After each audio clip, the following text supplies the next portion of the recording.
Start with Pulivendula. ఎన్నికలు జరిగిన సమయంలో రాష్ట్రంలో 100% సీట్లు గెలిచి చరిత్ర సృష్టిస్తామంటూ చెప్పుకున్న చంద్రబాబు నాయుడు వైనాట్ పులివెందుల అంటూ ఒక నినాదాన్ని తీసుకున్నారు.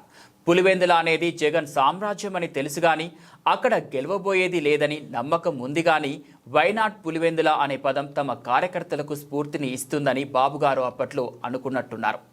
పులివెందులను కూడా గెలవడం సంగతి ఏమో కానీ అధికారం చేజిక్కించిన తర్వాత ఇప్పుడు ఆయన స్టార్ట్ విత్ పులివెందుల నినాదాన్ని జపించాల్సిన అవసరం ఏర్పడేలా ఉంది.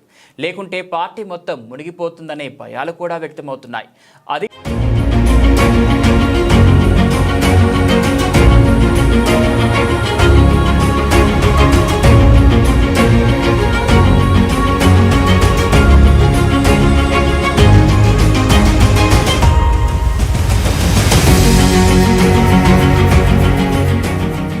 అధికారం దక్కిన తర్వాత ఎన్డీఏ కూటమి పార్టీల మధ్య రాష్ట్ర వ్యాప్తంగా అన్ని నియోజకవర్గాల్లో ఆధిపత్య పోరాటాలు నిత్యకృత్యమయ్యాయి. పరస్పరం కొట్లాడుకుంటున్నారు.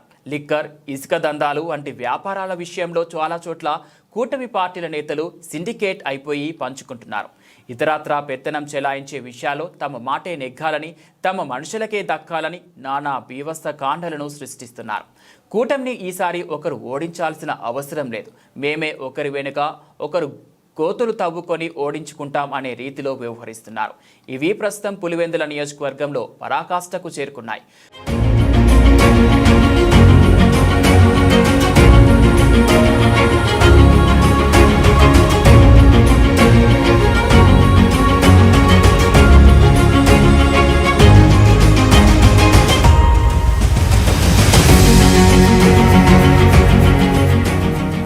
కూటమిని కాపాడుకోవాలంటే, కనీసం సొంత పార్టీని ముఠా కుమ్ములాటల నుంచి కాపాడుకోవాలంటే పులివెందులలోనే చంద్రబాబు స్టార్ట్ చేయాల్సిన పరిస్థితి.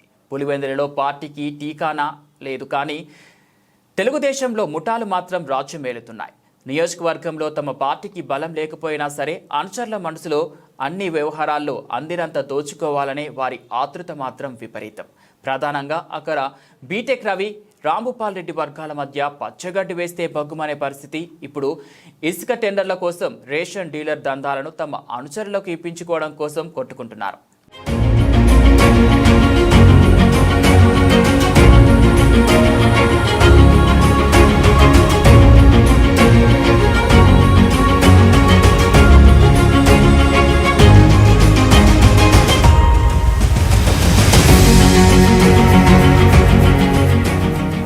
నిజం చెప్పాలంటే చాలా నియోజకవర్గాల్లో తెలుగుదేశం, జనసేన పార్టీల నాయకులు మంచి సయోధ్యతో కలిసిమెలిసి ఐక్యంగా ఉంటూ వాటాలు పంచుకొని తమ తమ దోపిడీ దందాలను కొనసాగిస్తున్నారు. లిక్కర్ దుకాణాల విషయంలో ఇరు పార్టీల సిండికేట్లు చెలరేగుతున్నాయి.